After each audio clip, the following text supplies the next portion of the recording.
Dr. Bill, glad to have you on the show. Thank you, Nate. I'm delighted to be here and to support you and your magnificent audience. Oh, thank you, my friend. You know, your experience in leadership is such a treat as a scholar and a developer of leaders in the practitioner world. And you know as well as I do, leaders struggle.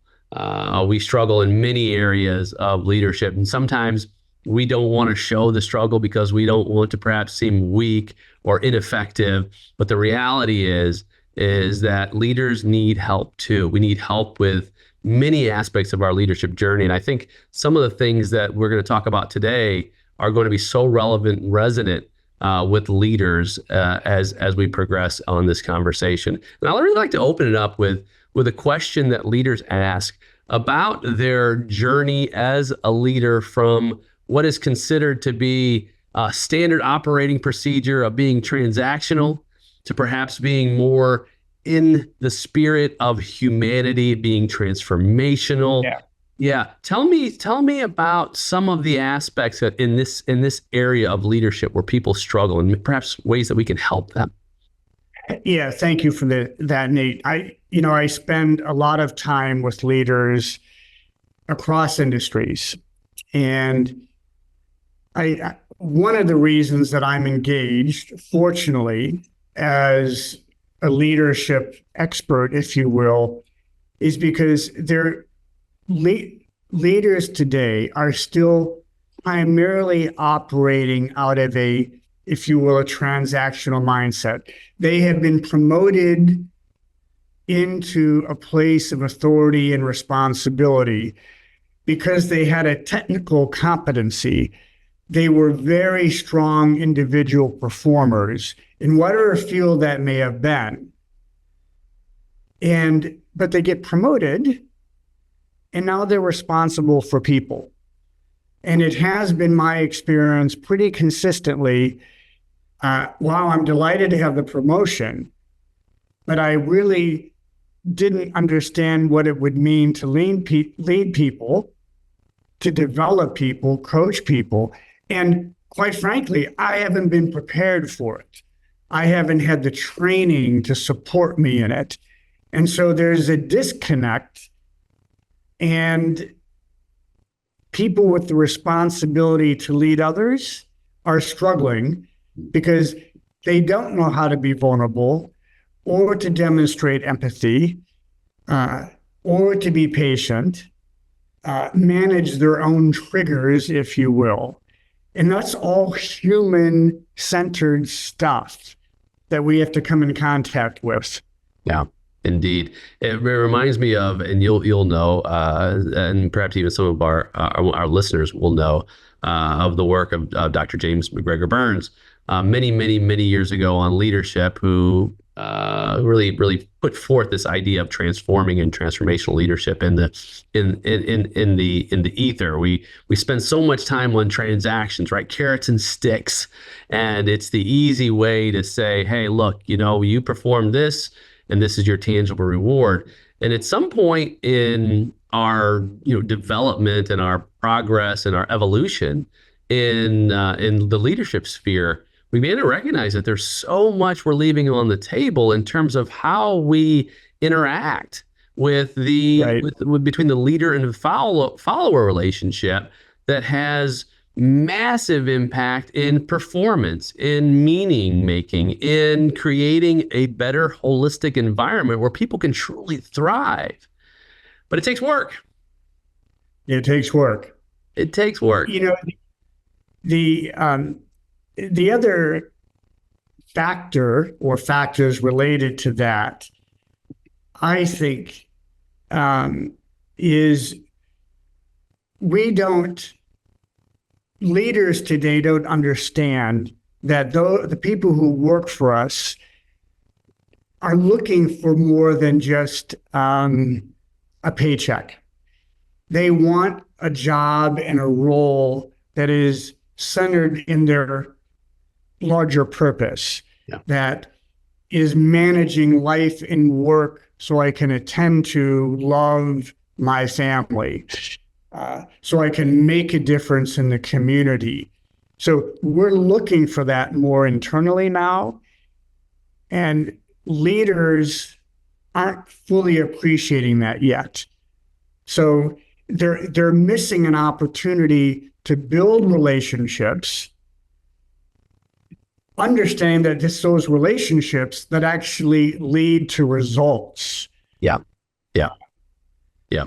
Yeah. It's fascinating even having the conversation around it, because as human beings, it's been said that there are three real problems that human beings have, and what makes leadership necessary. The first and very basic one, as you would expect, very Maslow-esque, if you will, is survival. Right? Humanity, we cannot progress as human beings unless we first survive, and so leadership is necessary to bind people together to survive at the basic level. Once survival is met, in other words, you've got a roof over your head, you've got your sustenance, you get the paycheck, right? It's been said that money will sometimes get someone to a position, it won't keep them there, and that's, I think, some of the things we're talking about today, right?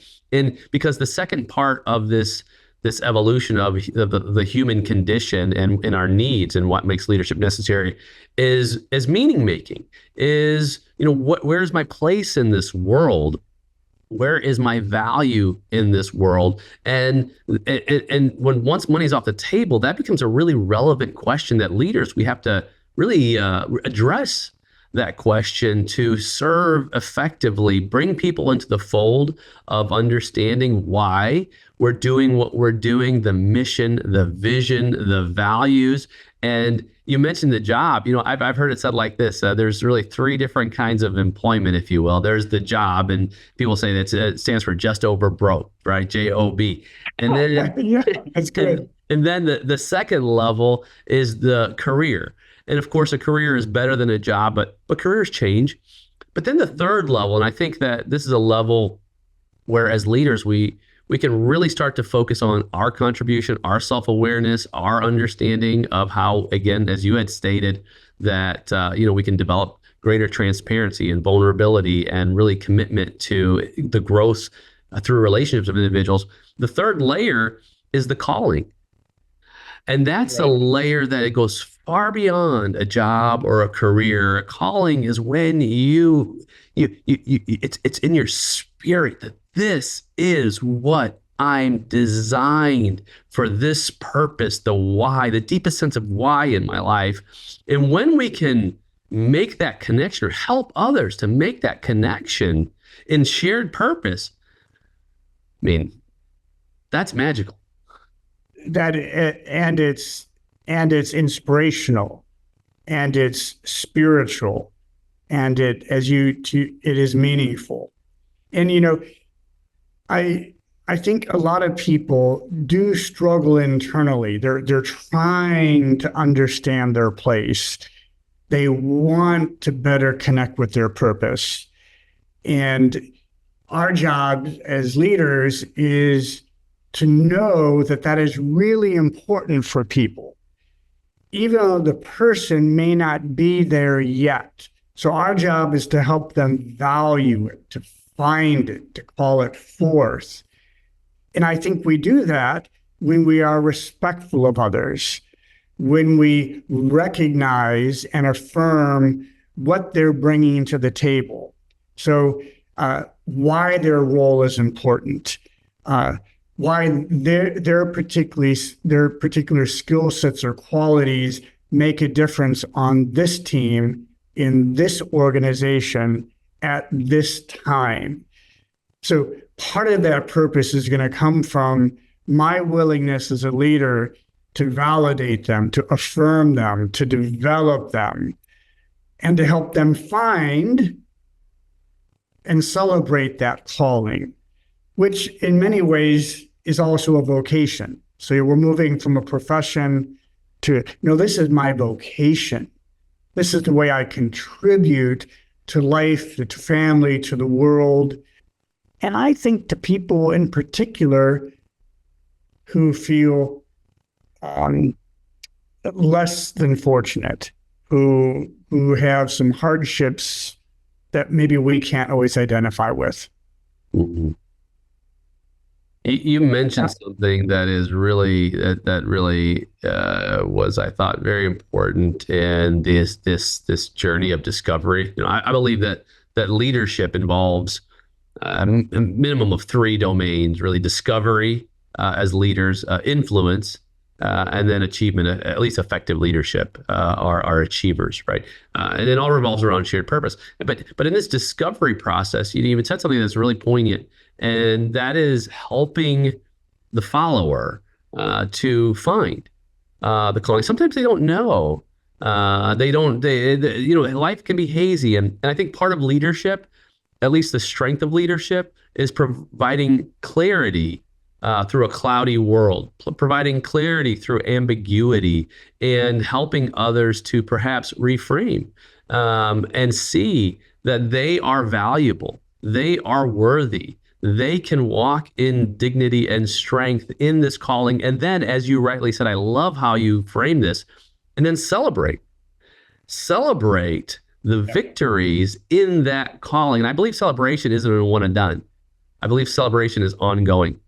Always ongoing.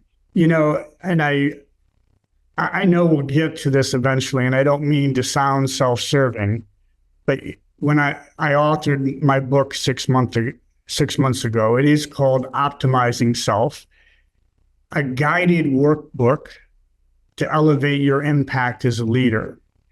And where I'm going with this, Nate, is discovery. So the first third of the book is really their guided activities to help a person, a leader, become more thoughtfully in touch with themselves, to identify qualities that work for them, competencies that enable them to make a living, experiences that they've learned from. And, Dr. Tasha Eurich, about 5-6 years ago, wrote a book called Insight. And it was a book on self-awareness. I think you might know this research, but in her research, she only found that 10 to 15% of people were actually self-aware, who spent internal time with themselves, but were also willing to ask an external audience, give me some feedback, give me some insight on who I am and how I behave, how I carry myself, the values that I express.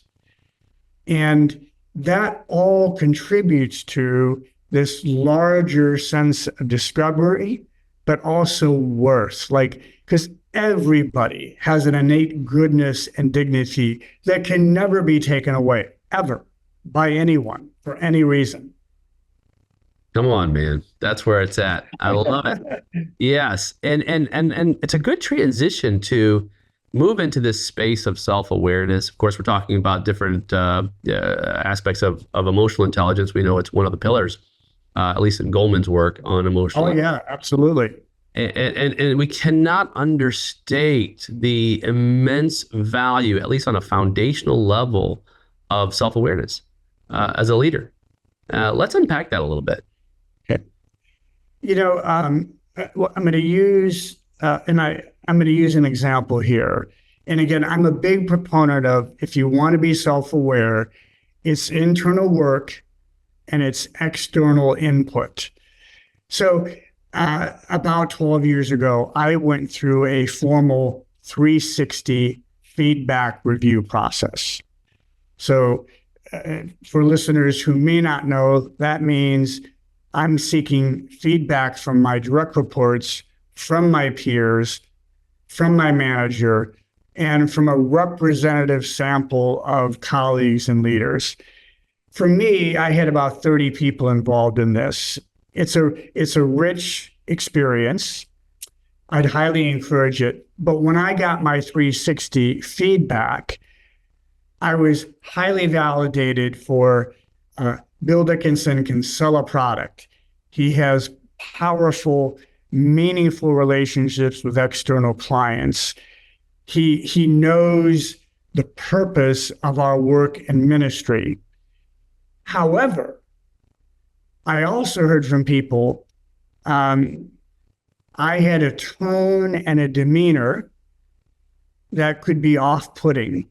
I was not highly relatable. I was too results oriented, too demanding, not empathic enough. And, Nate, for me, when I got that feedback, I was both embarrassed and ashamed. And I said to myself, I cannot disregard this. It came essentially from 30 people. So there has to be truth to this.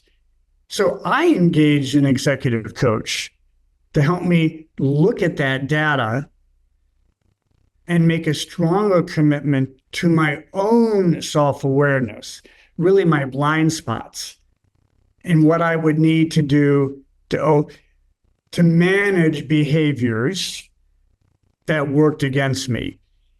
And I've never been more self-aware in these last 12 years, and I'm in my 60s. So I'm kind of like nicely emerging or evolving in the fall of my life. And I want our listeners to do that in the spring and summer of their lives. I love it. I love it. Yeah. And I'm very familiar as well with the assessments. Of course, there's the global leadership inventory, the Jelly, and a number of other assessments that are both internal and external.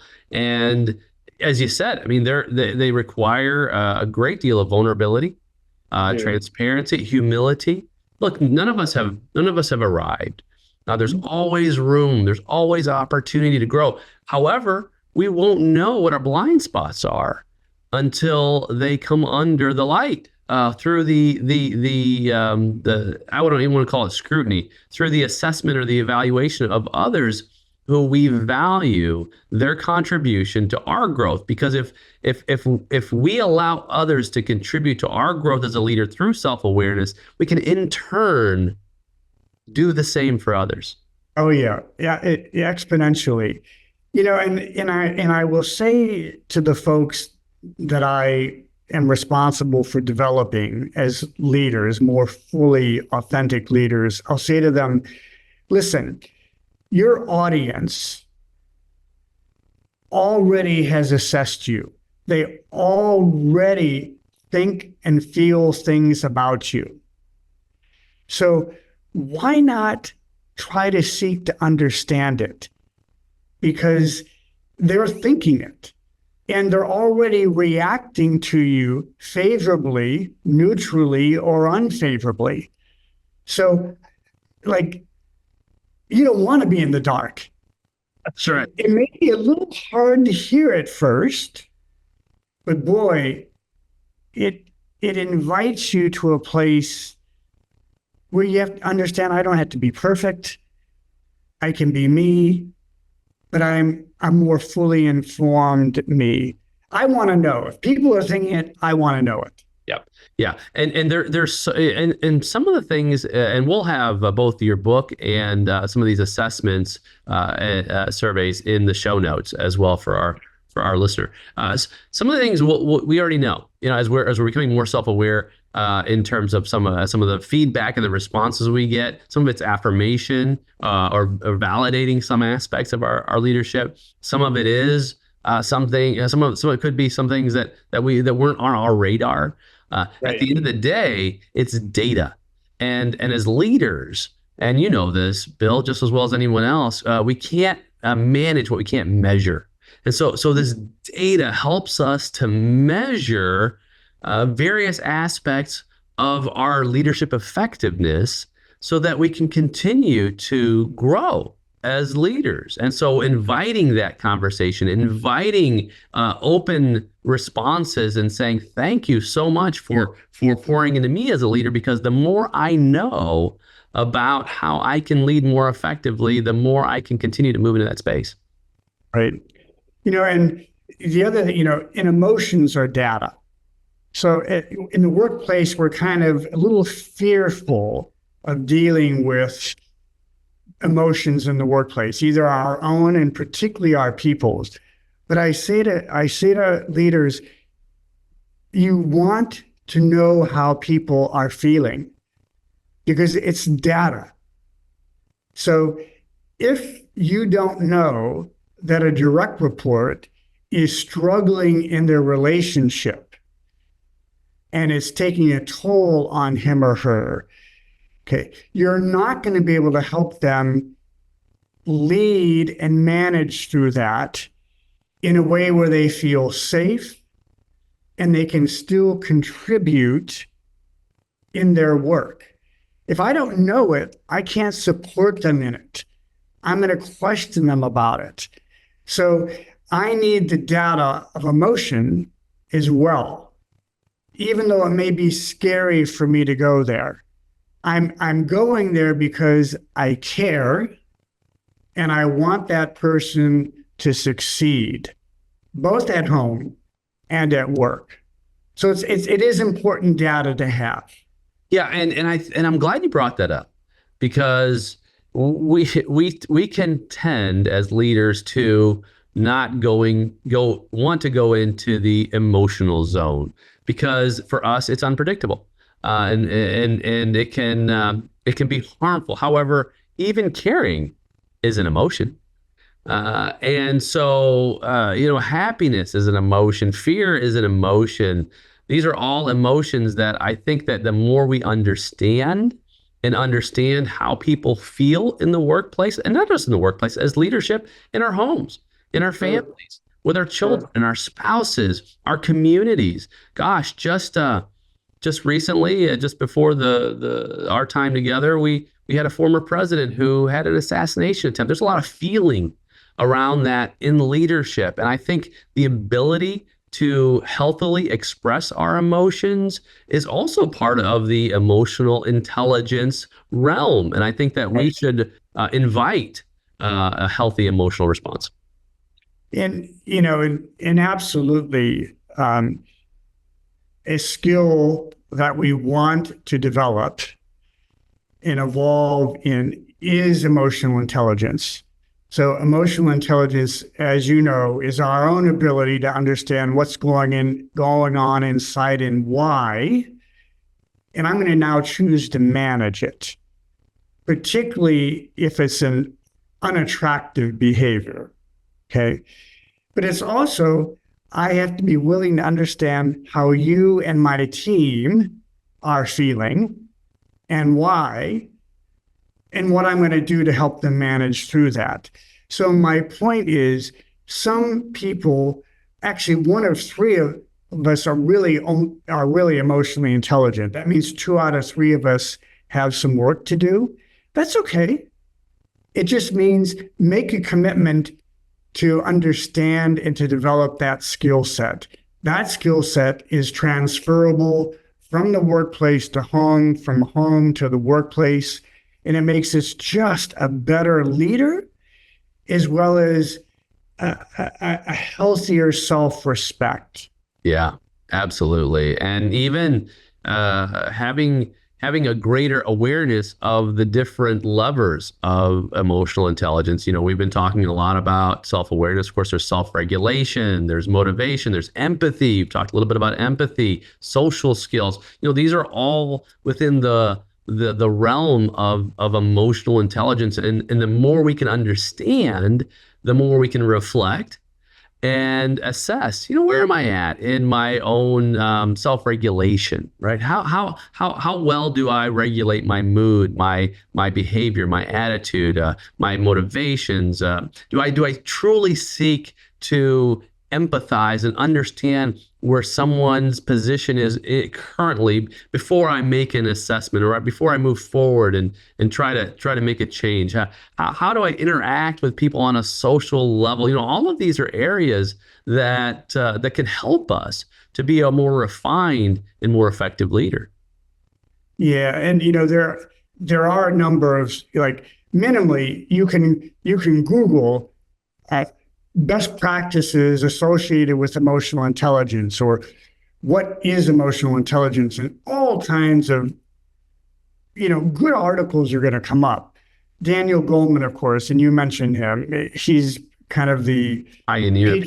The pioneer of emotional intelligence. There's an organization called Talent Smart, which is all EQ oriented.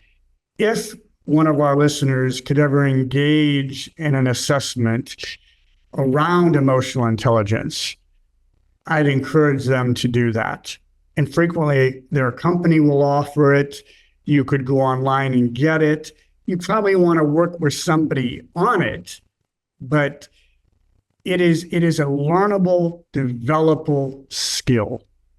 Indeed, yeah, and I took an assessment years ago, back in, I want to say, 2015, and it was remarkable. And some of them, I realized some of my own blind spots with emotional intelligence, and because they were illuminated, I could focus more on shoring those up and having greater understanding in the emotional intelligence realm. And hey, here's the thing.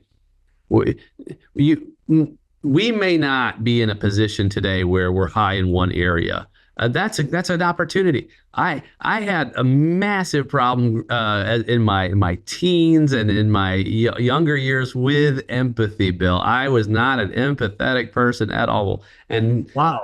thank goodness. Yeah, It's hard to exactly. believe. Hard to believe. Yeah, thank goodness that the good Lord gave me a wife who had massive empathy, who began to teach me about how to not empathize simply because I was checking a box or because it was a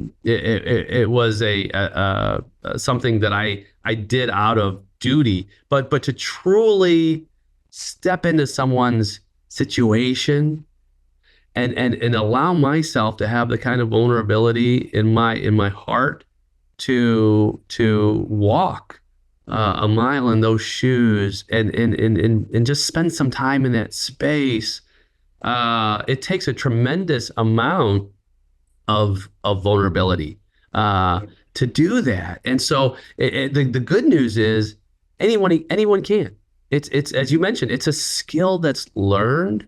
If you desire, if you feel that there's value in it. What I found through it is today I'm a changed man, and it's allowed me to have a depth of relationship now that I never thought was possible beforehand. And that depth of relationship is also massively enriching to the leadership journey as well. Mm. Now, very well said. You know, my my opportunities in self-regulation. So I I get triggered when somebody is putting down another. I get triggered when work is handed in to me and it's shoddy, it's incomplete. I feel you've not put the effort into this. So, and when I get triggered, I tend to get a tone. I I raise my voice. I don't yell, but you kind of know I'm put off, and it's not attractive. I need to manage that. Okay, I can still be disappointed. Okay, I can still be frustrated, but what I know is I cannot take that out on somebody. Mm. So I'm going to have to manage how I handle myself with him or her in order to bring them along or to make sure this person in the future does not put somebody down in the company of others. Agreed. It's so important that you bring that up, and thank you for your own vulnerability and sharing that. I'm sure someone listening is like, "Hey, that's me. That's me." And so, in the emotional intelligence world, the proper response is, in some ways, is just as you described. Even part of it is saying, "Okay, as a leader, as self-awareness, where did I go wrong? Where did I go wrong? Perhaps the instructions weren't clear. Perhaps the training was not adequate. Perhaps I have you doing the kind of work that isn't your in your genius. Perhaps there's something else going on in your life, a personal issue or some other distraction that's happening today, right? And what it does is when we start to assess a situation in that way that's objective, it takes the focus off of us. It takes the focus off of oh, you've wronged me by Right. turning in shoddy work. You're going to make me look bad. You have dishonored me. You really don't care about me, me, me, me, me. It takes the focus off of me and it puts it So well right said. on something else is what is going on that's causing this. Can we find some resolution? With you complete. Well said. Well said. Yep. Yeah. And so this is the power, right? This is the power you describe in your coaching, in your teaching, in your work, in your book of really unlocking the self. Because sometimes we're in bondage to our own pre-programmed responses.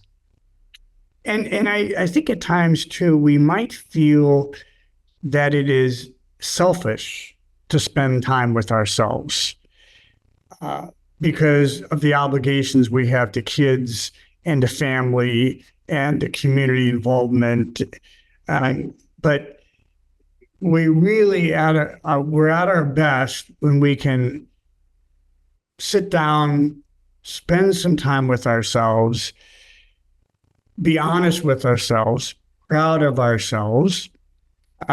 For those of us who believe in a God and a Lord, then you invite that very same God into your heart and say, work with me here, enlighten me here, help me to be uh, honest enough and comfortable enough with the beautiful part of me and the broken part of me.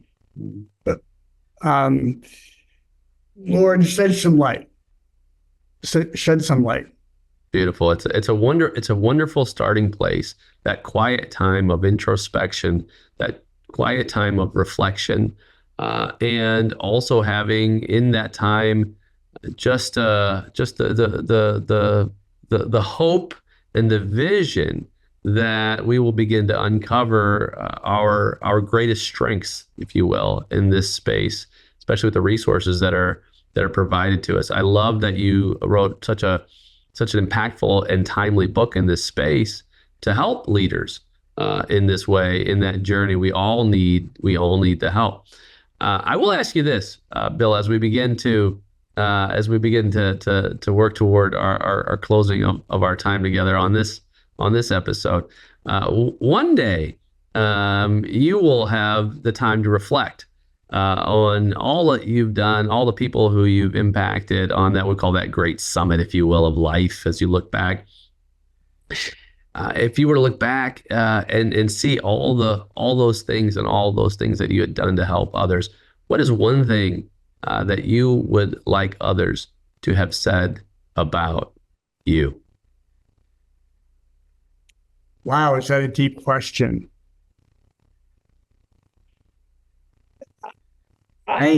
I believe what I would like others to know about me, think about me, was I had a sensitivity to, a commitment to those who feel brokenhearted, those who feel displaced or misplaced, those folks whose confidence levels are low, who were not afforded the same opportunities, quite frankly, as me or many others. So, it is for the unaware. I think if people can say Bill Dickinson really did care about and advocate for the brokenhearted or the unaware, I have, in my own way, been a good and faithful servant, as I think I'm called to be. Well, my friend, you are on your way. Thank you so much, Dr. Bill. What a wonderful time together. And I'd love to have you back and we can even dig deeper into these amazing concepts for leaders. And, Nate, thank you. I was delighted to be with you and your listeners. Thank you for what you're doing, for the contribution you're making in informing us and developing us as self-leaders and leaders with and for others. I really appreciate it. It is an honor.